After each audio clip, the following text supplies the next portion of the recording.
columna y baluarte.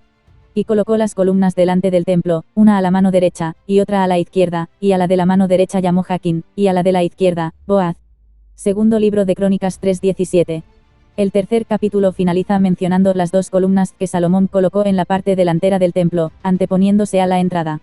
Se trata de dos columnas que no sostienen ninguna estructura visible a las que el rey puso nombre, siendo que la derecha fue llamada Jaquín y la izquierda, Boaz.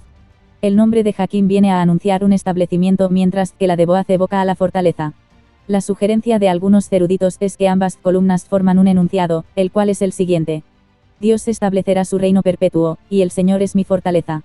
Leído con las lentes del Nuevo Pacto, en la era cristiana, llegados al verso referente a estas dos columnas vemos a Dios mostrando una pequeña pincelada de la Iglesia de Cristo, al margen de toda la estructura ceremonial de la ley, pero en virtud del sostenimiento de lo intangible, moral y permanente de esta, que descansa en la gracia por medio de la fe.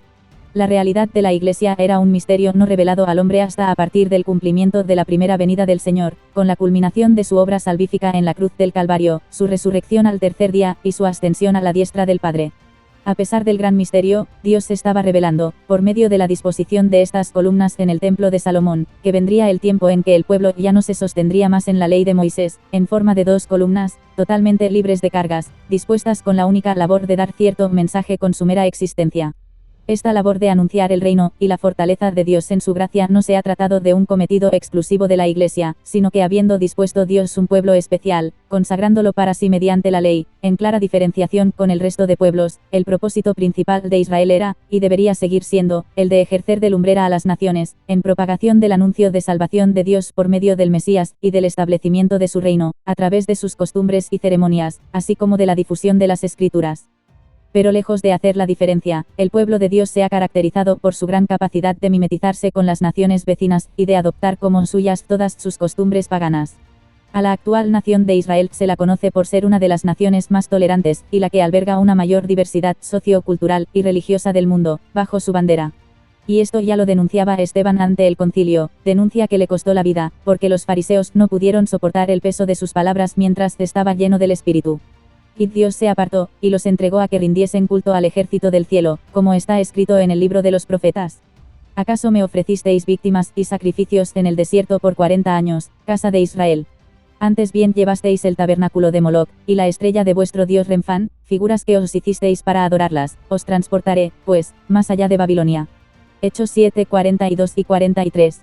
Muerto Esteban por mano de los fariseos, se dio inicio a la primera gran persecución a los cristianos que, hasta la fecha, habían permanecido unidos y concentrados en la región de Judea, como guardando con celo toda la gracia que Dios dispuso para toda la humanidad por medio del Señor Jesucristo. Esta gran persecución provocó el inicio de lo anunciado por el Señor a sus discípulos, conforme había de suceder. Pero recibiréis poder, cuando haya venido sobre vosotros el Espíritu Santo, y me seréis testigos en Jerusalén, en toda Judea, en Samaria, y hasta lo último de la tierra. Hechos 1, 8. Y he aquí su cumplimiento. Pero los que fueron esparcidos iban por todas partes anunciando el Evangelio. Hechos 8, 4. Y es que este es el sino de la Iglesia en el mundo, el de portar la luz de Cristo a las naciones para que su Evangelio de salvación alcance a todas las almas, de modo que no quede nadie que no haya tenido la oportunidad de arrepentirse y creer en él. Los apóstoles fueron los primeros evangelistas y de ahí, toda la Iglesia, cada cual en mayor o menor medida, conforme a sus capacidades, ya no de forma verbal, hablada o escrita, sino mostrando el Evangelio por medio de la práctica de la fe cristiana, conforme al diario vivir en Cristo. Porque la vida fue manifestada, y la hemos visto, y testificamos, y os anunciamos la vida eterna, la cual estaba con el Padre, y se nos manifestó, lo que hemos visto y oído, eso os anunciamos, para que también vosotros tengáis comunión con nosotros, y nuestra comunión verdaderamente es con el Padre, y con su Hijo Jesucristo. Primera de Juan 1, 2 y 3. Porque esta es la idiosincrasia del cuerpo de Cristo, que es la Iglesia, ya que, de no ser así, ¿a qué retenernos en el mundo, no siendo de este, y por qué no habernos llevado a su presencia tan pronto fuimos redimidos? Y es que, aunque la acción de la palabra para la salvación de las almas es exclusiva del Espíritu Santo, a Dios le ha placido hacernos partícipes del mayor de los milagros que jamás ha acontecido al hombre, el cual es su paso de muerte a vida, en calidad de Hijo de Dios. Y Pablo nombra así a la Iglesia, conforme escribe a Timoteo. Esto te escribo, aunque tengo la esperanza de ir pronto a verte, para que si tardo, sepas cómo debes conducirte en la casa de Dios, que es la Iglesia del Dios viviente, columna y baluarte de la verdad. Primera a Timoteo 3, 14 y 15.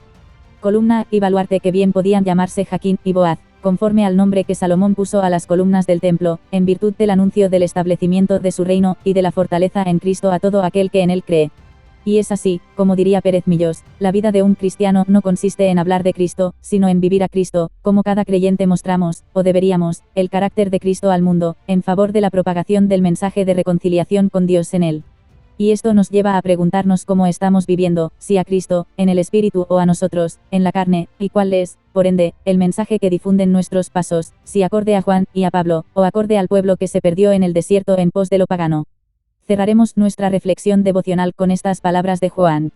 Este es el mensaje que hemos oído de él, y os anunciamos: Dios es luz, y no hay ningunas tinieblas en él. Si decimos que tenemos comunión con él, y andamos en tinieblas, mentimos, y no practicamos la verdad, pero si andamos en luz, como él está en luz, tenemos comunión unos con otros, y la sangre de Jesucristo su Hijo nos limpia de todo pecado. El que dice que permanece en él, debe andar como él anduvo.